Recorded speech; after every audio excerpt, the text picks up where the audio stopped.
కేరిడ్జ్ international school ఉన్నది కార్యక్రమం Rocher ఆవిష్కరణ కృష్ణవేణి డైరెక్టర్లు ఆధ్వర్యంలో నెలకొల్పబడుతున్న కేరిడ్జ్ ఇంటర్నేషనల్ స్కూల్లో జరుపబడుతున్న 2 రోజుల పరిచయ వేదిక ఆటాపాట చదువు సంధ్య కార్యక్రమం ఉన్నతికి సంబంధించిన బ్రోచర్ ఆవిష్కరణ కార్యక్రమం chairman Nathani Venkateswarlu principal M Malleswararao academic director colonel Vasireddy Ravishankar రెడ్డిలు కలిసి ఆవిష్కరించారు. ఈ సందర్భంగా చైర్మన్ మాట్లాడుతూ తమ పిల్లల నైపుణ్య ప్రదర్శన మరియు ప్రతిభ చూపించుటకు ఈ చక్కని అవకాశాన్ని సద్వినియోగం చేసుకోవాల్సిందిగా కోరారు. ఈ నెల 23-24 తేదీలలో మొదటి రోజు వర్క్షాప్, రెండవ రోజు 24వ తేదీ ఆదివారం ఆహ్లాదకరమైన వాతావరణంలో వివిధ కార్యక్రమాలు, పోటీలు, ఫుడ్ స్టాల్స్ ను ఏర్పాటు చేయడం జరుగుతుందని తల్లిదండ్రులు తమ పిల్లలతో కలిసి ఈ కార్యక్రమంలో పాల్గొని జయప్రదం చేయవలసిందిగా కోరారు.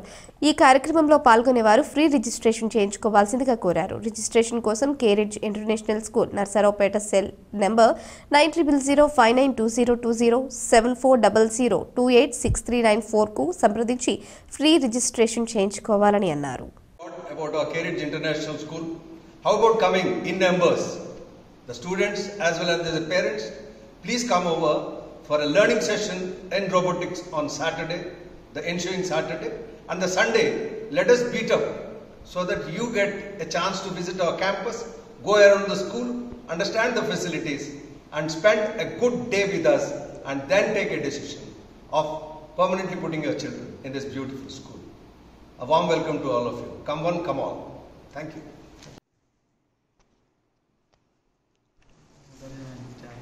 కేరిడ్జ్ ఇంటర్నేషనల్ స్కూల్లో ఈ నెల 23-24 తారీఖులో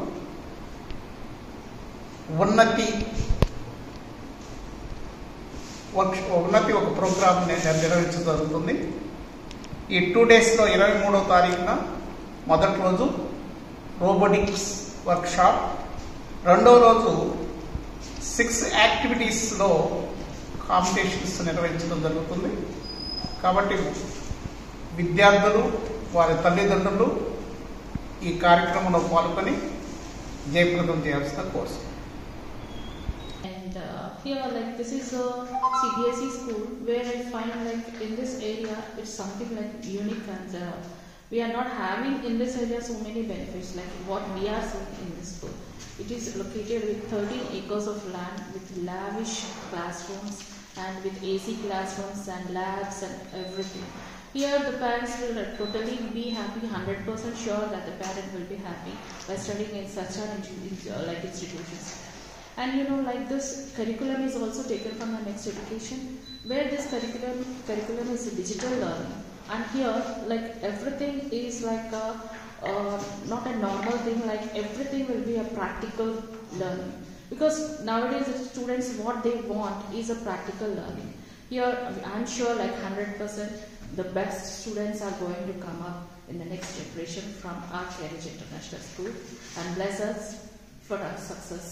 Thank you. Good morning, everybody. A happy Vijay Devas to all of you. It's indeed an honor for me to be facing this camera today, sitting next to a doyen, an educationist, a person who has been at the helm of affairs in running Krishnaveni group of institutions. I'm an ex-army officer taking premature retirement. I'm Colonel Ravi Shankar. So what is it that connects me with education? I had studied in a Sainik school Korikonda. I was the registrar of a Sainik school, that is Sainik school Haryana, Kunjpura. Post premature retirement, I was associated for 3 years as academic director with Viva, the school by VVIT Nambur, Guntur. ఇప్పుడు కొత్తగా పల్నాడు డిస్టిక్లో మొట్టమొదటి international school CBSE స్కూల్ని మేము introduce చేస్తున్నాం. ఈ school 13 ఎకర్స్లో 1,40,000 square feet RCC బిల్డింగ్లో మంచి ప్లే గ్రౌండ్ ఫెసిలిటీస్ తోటి కేరిడ్జ్ ఇంటర్నేషనల్ స్కూల్ని ఇంట్రడ్యూస్ చేస్తున్నాం. అకాడమిక్ ఇయర్ 24-25లో నుండి అడ్మిషన్స్ తీసుకుంటాం. సిబిఎస్ కరికులంలో ఈ స్కూలు స్టార్ట్ అవుతుంది. మిగిలిన స్కూల్స్కి ఈ కేరిడ్జ్ ఇంటర్నేషనల్ స్కూల్కి ఉన్న డిఫరెన్స్ చూసినట్లయితే ఇక్కడ ఇవ్వటం చాలా అదృష్టం. సారు వివా స్కూలు అకాడమిక్ డైరెక్టర్గా వర్క్ చేశారు. వారు వారి సలహాలు సంప్రదింపులతోటి ఈ స్కూల్ రన్ చేయాలనుకుంటున్నాం. అదేవిధంగా మేడం మల్లికా మేడం గారు ఓక్ రిడ్జి హైదరాబాద్ శ్రీ చైతన్య నారాయణ స్కూల్స్లో చేసి ఎక్స్పీరియన్స్ ఉంది. కాబట్టి మేడము ప్రిన్సిపల్గా ఈ స్కూల్కి రావడం చాలా అదృష్టం. వీళ్ళ నిర్వహణలో ఈ స్కూల్ సక్సెస్ అవ్వాలని ప్రార్థిస్తున్నాం.